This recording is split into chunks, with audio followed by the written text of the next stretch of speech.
now my pleasure to introduce our salutatorians, Quinn Parker and Lorenzo Vagano.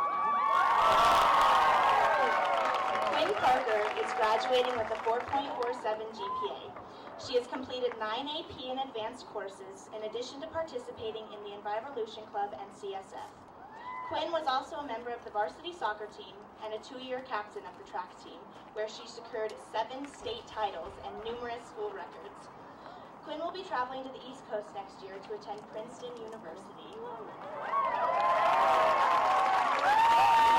is graduating with a 4.45 GPA.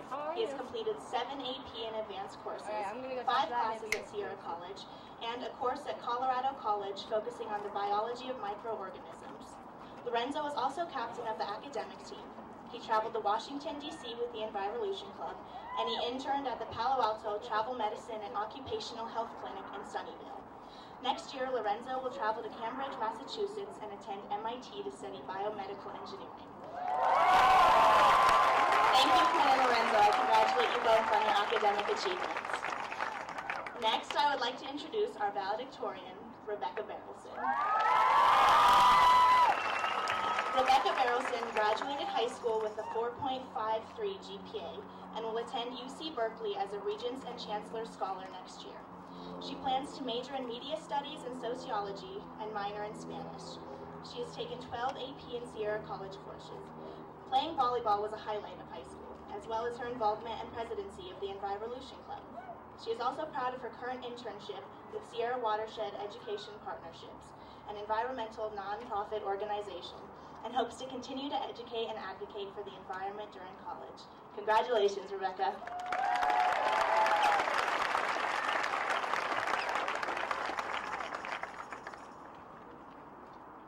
Hello, everyone. Most valedictorians choose to speak about how close the class was, how they all supported each other in times of need, how home will always be there for us. As I started my first draft of this speech, I'll admit, it was only going to be a rendition of what you have all already heard in a valedictorian speech. After a few more revisions, however, I realized that I needed to speak to you instead about my path to becoming valedictorian and how eventually it shaped my ideals and values and has convinced me that it's not exactly all that I had imagined. In 3rd grade, I attended a Truckee High School graduation, and I wondered what it would be to be the student who spoke. I decided then and there that I would be that speaker when I graduated. Here I am now, valedictorian. I did whatever it took to achieve this ambition. This meant that I took all the advanced placement courses I could muster, extra amounts of Sierra College classes, and for good measure, be president of a few clubs and play varsity volleyball while I was at it. This earned me distinction and recognition from my teachers and from community members. People saw me as hardworking, mature, and ambitious. I only saw myself lose friends, lose the respect of my peers, and miss out on some of those high school experiences you end up remembering more than you do the graduation ceremony. Being such an opportunist and so committed to a lofty goal forced me into reclusion, alone, stressed, tired, and scared of the future. I sacrificed my happiness just to succeed. And I'm sure I'm not the only one who has dealt with this pressure to succeed. As I have experienced this all through high school, and even though this pressure came largely from myself, I should tell you it knocked me down. And rather than providing me with a sense of purpose and accomplishment like I had envisioned, it was simply unfulfilling. I know most everyone here has similar pressures to succeed, whether from yourself, your parents, or even your friends. This goal of success is trivial. Learn from my mistake and define success so that it doesn't only mean materialism and recognition, something our society fosters, but rather is the embodiment of having love, respect, and meaningful relationships in your life. So instead of choosing to talk to you about the change we're going through and how Truckee will always be here for us, like most valedictorian speeches focus on, I decided to speak straight from the heart. I can say that I'm excited for next year because I'll have a fresh start, just like all of you, and the opportunity to redirect my thinking so that I can accomplish goals that mean something more than just this recognition. I spoke today about my path to achievement, noteworthy yet isolated, because I wanted to be real with all of you, and to tell you that this version of success, being on top, being the most perfect, having the most prizes and awards, is insufficient for being a balanced and happy human being. Now I invite you all to evaluate yourselves based on both your mistakes and your accomplishments, for there is a learning process in both, and to choose how you will measure your own success. And finally, do not live a life where all you ever want is more. More clothes, more labels, more fame, more fortune. Live a life that is fulfilling in its way that you don't need more than you already have. That you are content with the people and with the balance of your own sacred life. Choose to be happy.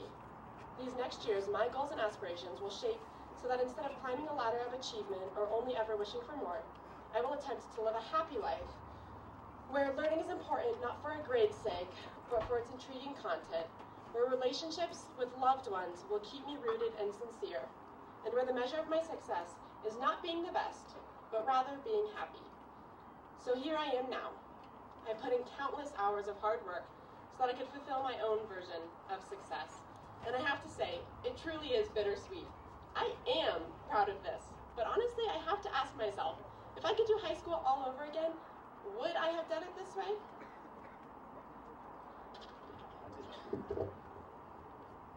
At the end of Mean Girls, when Katie Heron is crowned Spring Fling Queen, she speaks about her life in high school.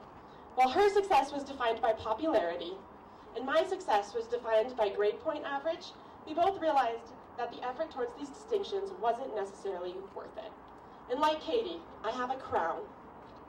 And this crown is representing being one of the top students of our class. And I asked myself, in Katie's words, why did everyone stress over this so much? I mean, it's just a piece of plastic. We could really just share it. If I can break it.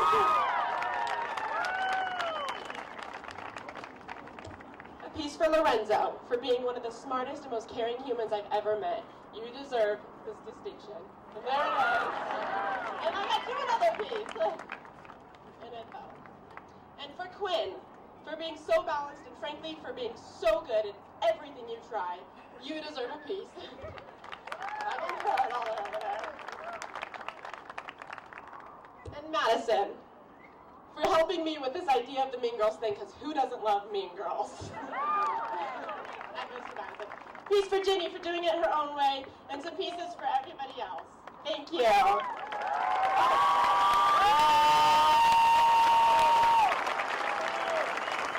There's one quick little thing before I introduce our band. I'm just going to take a really quick selfie, so please smile, look cute.